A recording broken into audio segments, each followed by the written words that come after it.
Commander Elara Bennett straightened her dress uniform for the third time in as many minutes.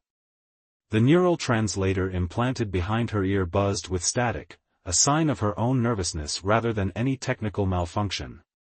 "Relax, Commander," Captain Dax said, his weathered face creasing into a smile. "Princess Thoria may have a reputation, but you've handled worse diplomatic situations." Elara wasn't convinced. The Vexari were notoriously temperamental, and Princess Thoria was infamous even among her own people. "Spoiled" was the kindest description in the briefings. "Captain, with all due respect, I've read the reports. 3 human diplomats requested transfers after meeting her. 1 quit the diplomatic corps entirely." Dax shrugged. "Which is why they're sending you. You've got away with difficult personalities." The massive doors to the royal reception chamber parted, revealing a cavernous hall adorned with bioluminescent vines that pulsed in hypnotic patterns. At the far end, surrounded by attendants, sat Princess Thoria. Elara's breath caught in her throat. The briefings hadn't prepared her for this. Princess Thoria was stunning, tall and willowy with iridescent skin that shifted between azure and violet. Her eyes, large and almond-shaped, contained no whites or irises, just pools of liquid silver that seemed to capture and reflect the light around her. A crown of crystalline structures hovered above her head, suspended by some invisible force. As Elara approached and bowed, those silver eyes fixed on her with unnerving intensity. "Another human," Thoria said, her voice melodic yet sharp. The neural translator caught the dismissive tone perfectly. "Father insists I entertain your alliance proposals, though I find them tedious." Elara maintained her diplomatic smile. "Princess Thoria, I'm Commander Elara Bennett of the Earth Diplomatic Corps. It's my honor to—" "Yes, yes," Thoria interrupted, waving a 6-fingered hand dismissively. "You seek resources, we seek technology. Shall we skip the formalities? I've already dismissed 3 of your kind who bored me to tears." Several attendants shifted uncomfortably. Captain Dax stiffened beside Elara. Elara took a steadying breath. "With respect, Your Highness, perhaps they bored you because they were afraid to speak honestly." The princess's eyebrows, delicate ridges of what looked like fine silver wire, arched upward. "And you're not afraid? I respect your position, but fear doesn't facilitate meaningful dialogue." A moment of silence stretched between them. Then, unexpectedly, Thoria laughed, a sound like crystal chimes in a gentle breeze. "Interesting." The others cowered or became defensive. She stood in one fluid motion and descended from her dais. Standing before Elara, she was nearly a foot taller. "Walk with me, Commander Bennett. My gardens might inspire more meaningful dialogue." Captain Dax shot Elara a warning glance, but she nodded reassuringly. This was progress. The royal gardens were unlike anything on Earth, plants that responded to proximity by changing colors, flowers that sang in harmonic tones, and trees with transparent trunks showing circulating rainbow sap. "Your world is beautiful," Elara offered genuinely. "Yet I find myself curious about yours," Thoria replied, studying Elara's face. The others only spoke of resources and treaties. "Tell me of Earth's oceans.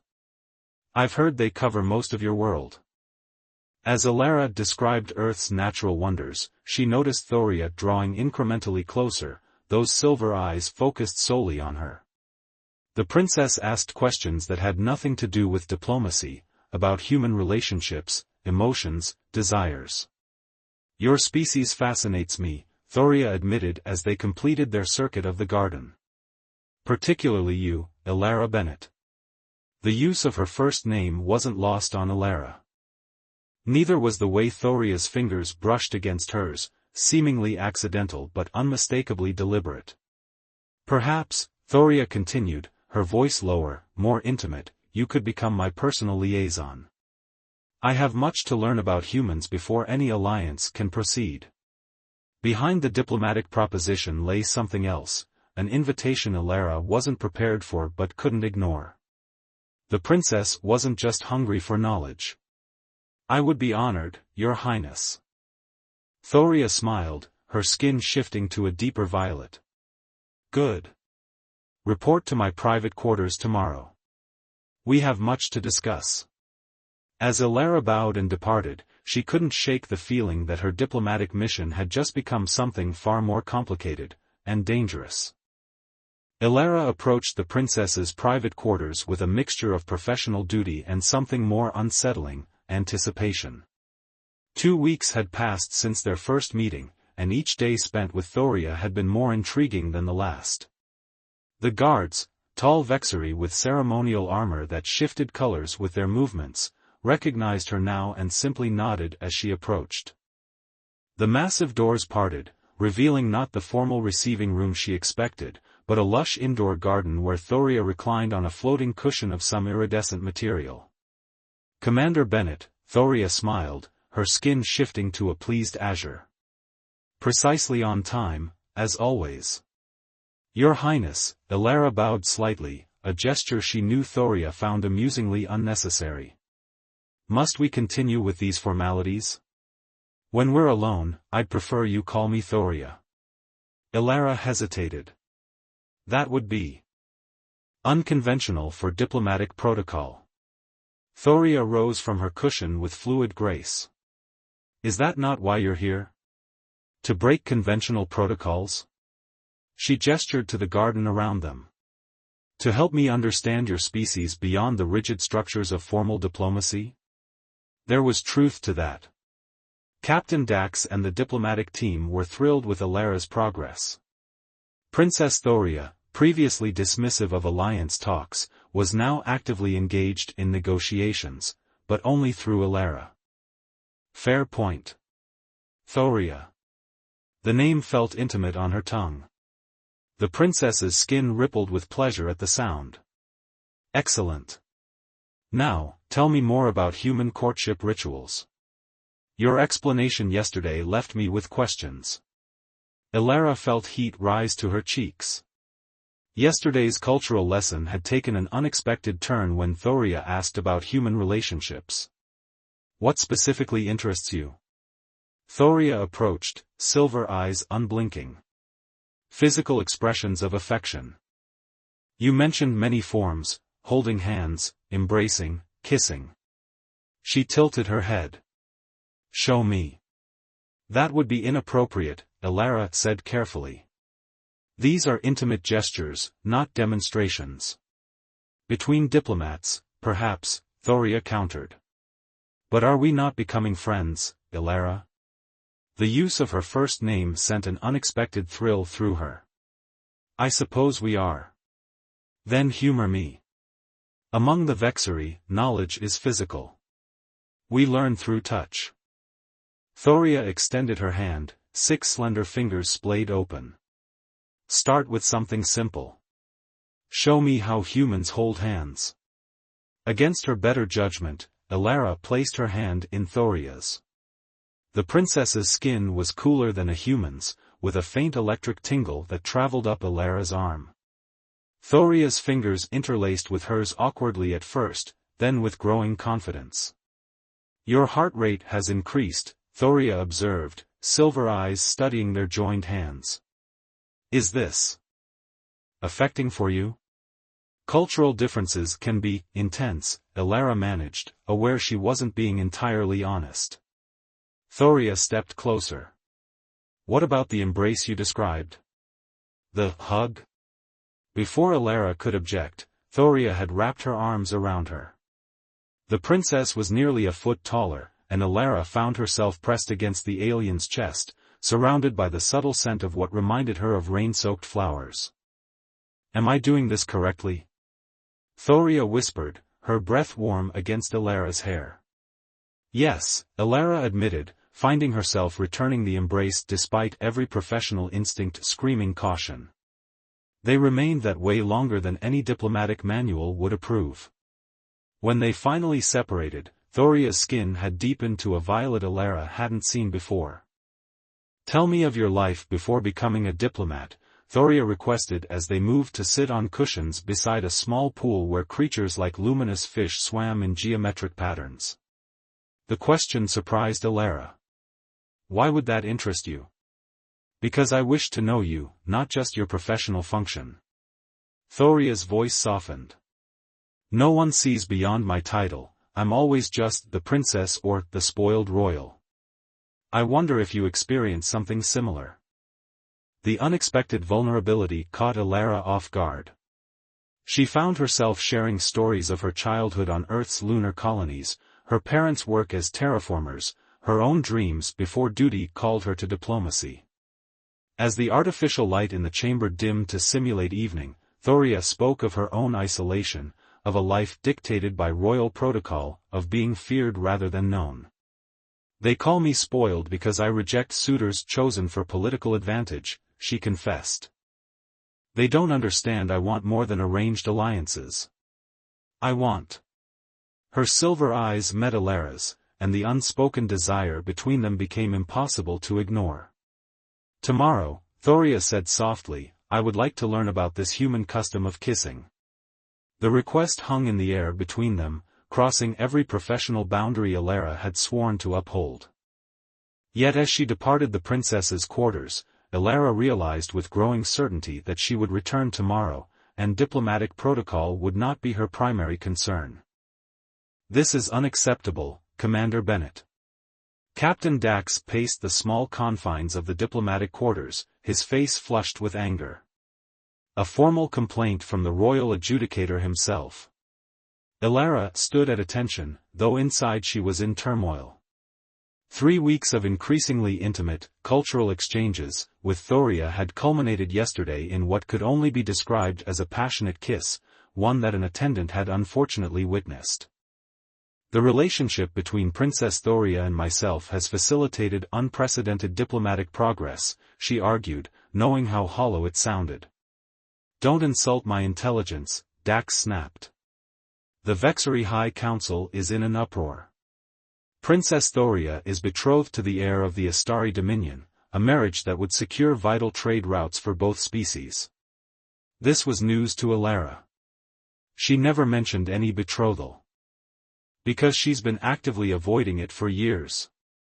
The spoiled princess has rejected 12 potential matches. Dax's expression softened slightly. And now we know why. She's been waiting for something else entirely. Elara's mind raced. All those questions about human relationships, the vulnerability Thoria had shown when discussing arranged marriages, it made painful sense now. I never intended.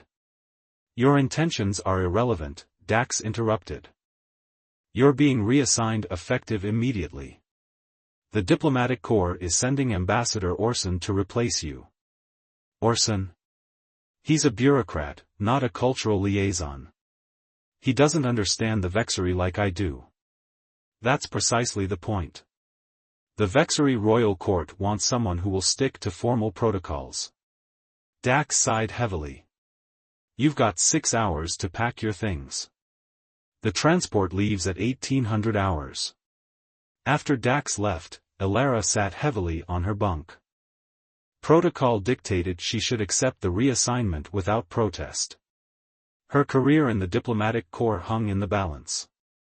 Yet all she could think about was Thoria, the way the princess's skin had shifted to deep indigo when they kissed, how her silver eyes had widened in wonder, the whispered, "Now I understand," that had passed between them.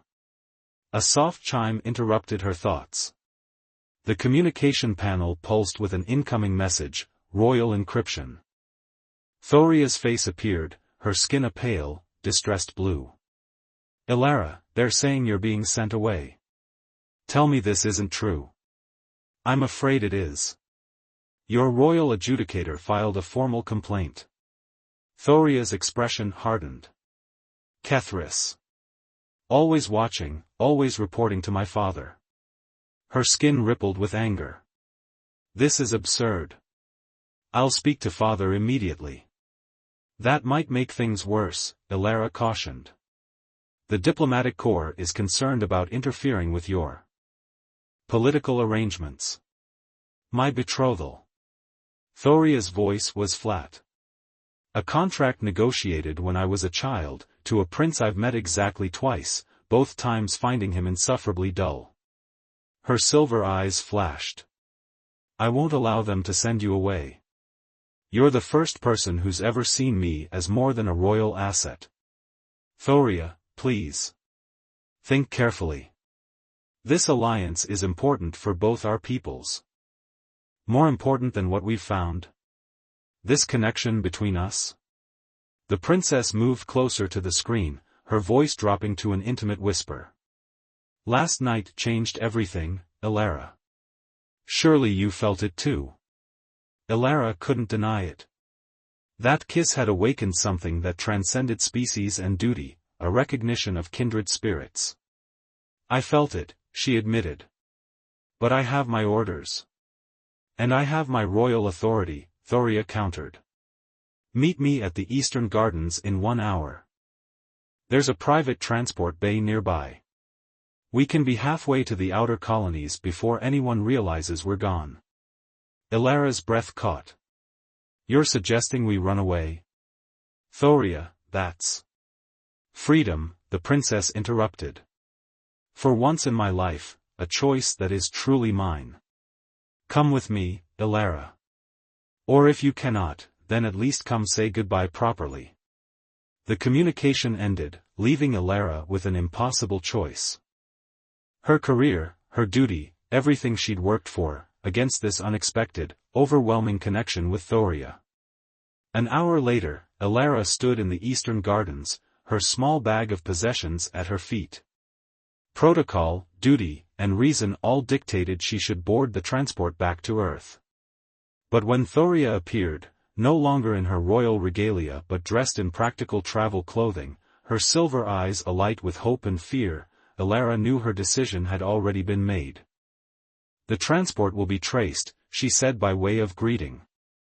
Thoria's skin shifted to relieved gold. Not this one. It belongs to my personal guard, Vex. He's sympathetic to my desire for self-determination. This will cause an interstellar incident, Elara warned, even as she took Thoria's outstretched hand. Perhaps, the princess agreed. Or perhaps it will force both sides to re-evaluate what truly makes for a lasting alliance. Her fingers tightened around Elara's. Are you with me? As diplomatic disasters went, this would be spectacular. As personal choices went, it felt inevitable. I'm with you, Elara said, and followed her alien princess into the unknown. Earth wasn't Elara's first choice of refuge, but it offered advantages no colony world could match, billions of inhabitants to disappear among, and complex political relationships that would make any Vexery extraction request a bureaucratic nightmare. Thoria stood now at the window of their modest apartment in Neo-Vancouver, her tall form silhouetted against the sunset. 3 weeks had passed since their flight from Vexer Prime. 3 weeks of dodging diplomatic inquiries, of Thoria discovering Earth firsthand rather than through official briefings.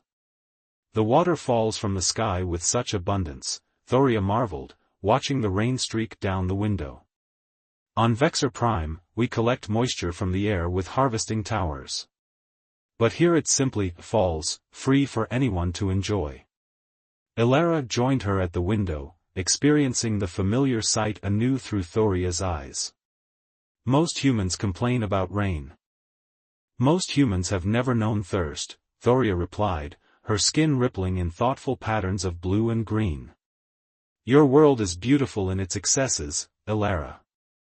The way Thoria said her name still sent shivers through her. In the weeks since their escape, their relationship had evolved beyond the tentative explorations of the royal palace. Here, away from protocols and royal expectations, they were simply two beings discovering each other. Any news from your contacts? Thoria asked, turning away from the window. Elara nodded. My friend in diplomatic communications says the official story is that you're on a spiritual retreat at the Temple of Eternal Knowing. Your father doesn't want the Astari to know you've disappeared, it would destabilize the alliance negotiations.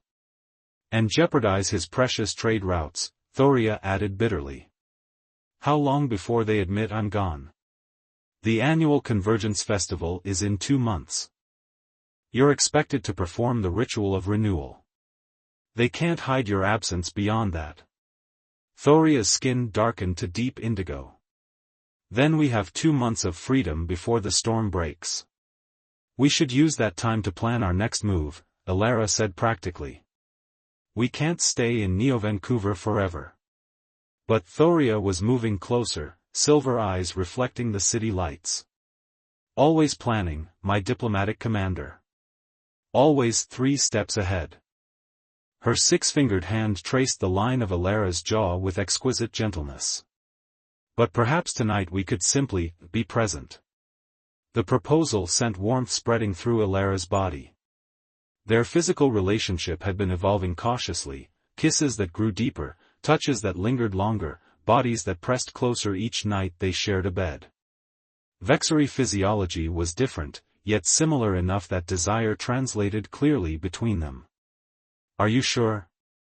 Elara asked, her voice husky. We've been taking things slowly. Because you feared taking advantage of my naivety, Thoria finished. Your concern was touching, if unnecessary. I may be inexperienced in physical intimacy, but I know my desires. Her skin flushed to a deep violet Elara had come to recognize as arousal. And I desire you completely, Elara Bennett. The rain intensified outside as clothing was discarded. Elara discovered that Vexary's skin glowed faintly in darkness, that the patterns rippling across Thoria's body intensified with pleasure, that the princess's normally composed voice could break into sounds like musical fragments when touched in certain places. Your skin is so warm, Thoria whispered against Elara's neck, her cooler fingers exploring with increasing boldness. Every part of you radiates heat. Evolutionary differences, Elara gasped as those exploring fingers found particularly sensitive areas. Human core temperature is. Don't lecture me on xenobiology now, Thoria laughed softly. Show me instead. Time became meaningless as they learned each other's bodies, the similarities that allowed for shared pleasure, the differences that made each touch a discovery. Thoria's natural bioluminescence brightened with her arousal, casting their entwined forms in ethereal light. When they finally lay spent and breathless, rain still drumming against the windows, Thoria's skin had settled into a peaceful golden glow Elara had never seen before. On Vexor Prime, Thoria murmured, tracing patterns on Elara's bare shoulder, royal consorts are chosen for political advantage or genetic compatibility. No one told me there could be this feeling of completeness. Is that what you feel? Elara asked, still marveling at how the universe had brought them together across such vast differences. As if I've found a part of myself I never knew was missing. Thoria's silver eyes grew serious.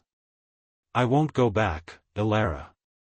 Not to that life of arranged alliances and diplomatic marriages. Not now that I know what true connection feels like. Elara kissed her, a gesture that had become as natural as breathing. Then we'll find a way forward. Together. But even as she said it, Elara knew their idyll couldn't last. Somewhere across the stars, a royal court was undoubtedly mobilizing to recover their missing princess. The consequences would eventually reach them, perhaps sooner than either wanted to admit. For tonight, though, as rain washed the city clean and Thoria's luminous skin cast gentle light through their sanctuary, Elara allowed herself to believe that what they'd found might be powerful enough to withstand whatever came next. The Vexary diplomatic vessel entered Earth's orbit with minimal fanfare, a courtesy extended by Earth's government, which had been notified discreetly of the situation. After 2 months of relative peace, reality had finally caught up with Elara and Thoria. They're here, Elara said, lowering her comm device. Her contact in diplomatic services had sent the warning she'd been dreading. A royal delegation. Your father sent the High Adjudicator himself. Thoria stood by their apartment window, her skin a turbulent mix of colors reflecting her emotional state. Kethris. Of course father would send his most relentless servant. She turned to face Alara, silver eyes resolute. I won't return with them. They're requesting a formal meeting at the Earth Diplomatic Center. Captain Dax will be there. Your former commander? Thoria's skin settled into a determined blue. Good. Perhaps he can help them understand this isn't a simple case of alien abduction or political manipulation. Alara crossed to embrace her. These past months had transformed them both. Thoria had shed the petulant princess persona, revealing the brilliant, compassionate being beneath. Alara had rediscovered parts of herself long buried under diplomatic protocols. Whatever happens, Alara promised, we face it together. The Earth Diplomatic Center was a monument to interspecies cooperation, a vast structure of transparent materials that caught and refracted light in ways that honored architectures across known space. As Alara and Thoria approached the designated meeting chamber, a familiar figure awaited them. Commander Bennett. Captain Dax's tone was formal, but his eyes held understanding rather than judgment. Princess Thoria. They're waiting inside. Captain, Alara acknowledged. I imagine I've been officially dishonorably discharged by now. Actually, your status is pending. This situation has diplomatic implications beyond your personnel file. He studied them both. You've caused quite the interstellar incident. That was not our intention, Thoria said, her voice carrying the quiet authority she'd developed away from her royal court. But perhaps it was necessary. Inside the chamber, 3 Vexery officials rose as they entered. The tallest, his skin an austere gray that never shifted, stepped forward. Princess Thoria. Your father, His Imperial Luminance, commands your immediate return to Vexer Prime. High Adjudicator Kethras's voice carried no emotion. The Astari delegation arrives in 7 cycles for the formal betrothal ceremony. My father commands many things, Kethras. That doesn't mean they will happen. Thoria's posture was regal despite her simple earth clothing. I will not marry the Astari prince. This is not a negotiation, Highness. The alliance can be achieved through means other than treating me as political currency, Thoria interrupted. I have had 2 months to study Earth's diplomatic archives. The Altarian Proxima Alliance was secured through shared scientific development. The Novan Confederacy joined the Galactic Council through cultural exchange programs. Her silver eyes flashed. None required a royal body as the signing table. Kethras's skin rippled once with surprise before settling back to gray. Irrelevant. Your duty. My duty is to my people, yes. But that duty need not come at the expense of my personal autonomy. Thoria reached for Alara's hand, entwining their fingers in the human gesture they'd made their own. I have found something on Earth that Vexer Prime has never offered me, the freedom to choose my own path, my own partner. The second Vexery official, whom Alara recognized as Royal Council Mevis, spoke for the first time. Your father anticipated this response. He has authorized me to inform you that should you refuse to return, you will be stripped of your royal status and all accompanying privileges. A silence fell over the room. Even Alara held her breath, knowing what this meant to Thoria, not just title and wealth, but access to her homeworld, her family, her entire cultural identity. Thoria's skin shifted through colors so rapidly it was almost dizzying before settling into a calm, resolute gold. If that is the price of self-determination, I accept. Kethras's gray deepened. This is the human's influence. She has poisoned your mind against your duties. No, Alara interjected firmly.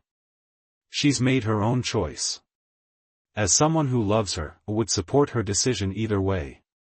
The third Vexery, whom Alara didn't recognize, stepped forward. His skin was a thoughtful blue, and he wore the insignia of the Science Ministry. Perhaps we are approaching this incorrectly, Adjudicator. Princess Thoria's situation presents an unprecedented opportunity. Explain yourself, Minister Valen, Kethras demanded. The princess has integrated into human society in ways our cultural attaches have failed to achieve in decades of formal diplomacy. Her relationship with former Commander Bennett has created a unique bridge between our peoples. Minister Vallon's skin shifted to an optimistic green. Rather than force her return, we might establish a new diplomatic position, Royal Cultural Ambassador to Earth. Mavis tilted her head, considering.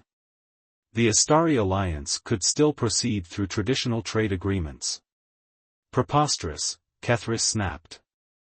The princess has abandoned her responsibilities. There must be consequences. The consequence, Thoria said quietly, is that I've learned more about genuine diplomacy in 2 months with Alara than in 20 years of royal training. She straightened, her natural authority asserting itself. Tell my father I will serve Vexor Prime, not as a bargaining chip in an arranged marriage, but as a true bridge between our worlds. The debate continued for hours, moving from confrontation to negotiation. Captain Dax offered Alara reinstatement as a specialized diplomat assigned to the new Vexori Cultural Exchange Program, should it be approved. Minister Vallon comlinked directly with the Vexori Royal Court, bypassing Kethris's objections. By day's end, an unprecedented arrangement had been tentatively accepted. Thoria would retain her royal status but be officially assigned to Earth as cultural ambassador. The Astari alliance would proceed through traditional diplomatic channels. And former commander, now diplomatic liaison, Bennett would serve as the official Earth representative to the new Vexori Cultural Embassy. As the Vexori delegation departed to make preparations, Thoria and Alara found themselves alone in the diplomatic chamber. Ambassador Thoria, Alara said, testing the new title. It has a nice ring to it. Thoria's skin glowed with the golden hue of contentment. Better than the spoiled princess, certainly. She drew Alara close. Did you mean what you said? That you would have supported my decision either way? Of course, Alara answered honestly. Love isn't possession. It's wanting the other person's happiness, even if the path to it leads away from you. Thoria's silver eyes softened. Then I am fortunate beyond measure, because my path to happiness led directly to you. She leaned down for a kiss, no longer a forbidden cultural exchange, but a promise between equals. It seems the spoiled princess finally found what she was truly hungry for. Alara smiled against her lips. And what was that? Freedom, Thoria whispered. Freedom to choose. Freedom to love. The most precious resource in all the universe. Outside the diplomatic center, Earth's sun set on one chapter of their story and rose on another, one where an alien princess and a human diplomat would build a bridge between worlds, one choice at a time.